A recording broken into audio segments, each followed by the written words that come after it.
What's up? Andy here from mydaywillcome.com, and today I'm going to give you a quick video review of the new Xbox 360 Silver controller with the transforming D-pad right there. We'll get back to that in a second, but first things first, I want to give Microsoft props for actually having a normal box to put these things in. If you've ever purchased an Xbox 360 controller before, or anything from Microsoft really, you'll know they usually come in these airtight plastic blister packages, which require either scissors or X-Acto knives or I don't know a forklift to open because by the time you're done with it, you're bleeding from every orifice and it's not pretty sight. Fortunately, though, this comes in a normal box. As you can see, you just open it up with flaps and you slide it out and it comes right out. That's a good thing. Props to them for that. What do you get inside? You get a battery pack here, which is you put your normal double-A batteries, nothing special there. You also get a play and charge cable, which allows you to charge the controller while you're playing at the same time, basically turning it into a wired controller. It's nothing new. It's black. It's the same as you would get normally. Yeah, so that's that. And onto the controller. The controller, there's a few cosmetic things that are different from the old one. First thing is that you'll notice that there's an Xbox 360 logo here instead of the Microsoft logo from the old one. A little different. And on the back, on the bottom here, it's made of the same shiny plastic as up here, whereas on the old one it was kind of the same matte finish as the controller. And you'll notice that the buttons. The guide button is now a shiny chrome, whereas the old one had a more dull finish to it. Yeah, it's shiny. Shiny things are good. The other major thing is that the buttons on the right over here, you'll notice they don't have color anymore. They are shades of white, gray, and black.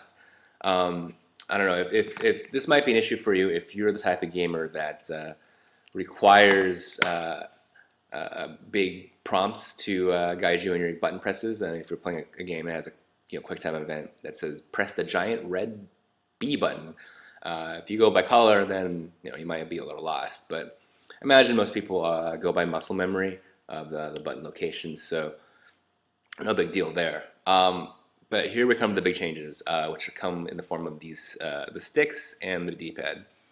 First, the sticks. You can see here. The sticks have like this concave indent into them, which is quite a bit different from the old controller, which did have a little concave indent, but there were these three dots, kind of like holding your finger, your thumbs in place. It may not sound like a big difference, but when you get this thing and when you hold it, it is a ton more comfortable, especially when you are playing. First-person shooters like Halo or any game that requires you to have your thumbs on the sticks a lot, you're going to feel a ton more comfortable there. Major plus there. And here we get to the main event, which is the D-pad. You'll notice there's a little sticker there that kind of changes if you move it, like one of those old pop-up books or children's books. It's fun times. But you'll notice the D-pad here. This is in the normal position, which is very similar to the old controller. It's very loose.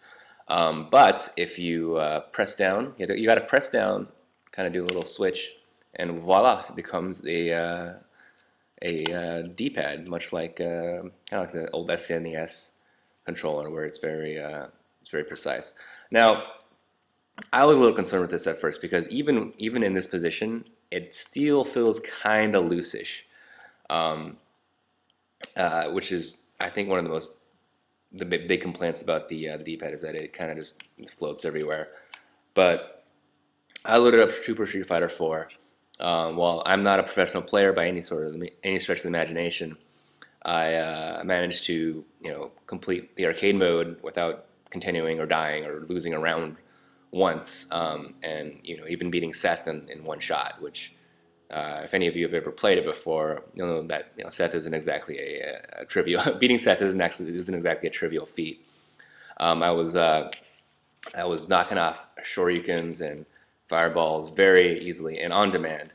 The biggest problem with the the old controller was that it's kind of hard to figure out, kind of hard to precisely do what you want when you want. When I was playing Street Fighter 4, I had no problem doing any ultra combo or anything whenever I wanted to. I even could change it like it was the arcade machine. It was fabulous. So the D-pad does work as advertised. It's a little bit loose, so I don't know if that's a big sticking point for you. You may want to try it out before you take the plunge. And the sticks, I don't know what it was, but I vlogged a few hours in a Halo Reach with this thing.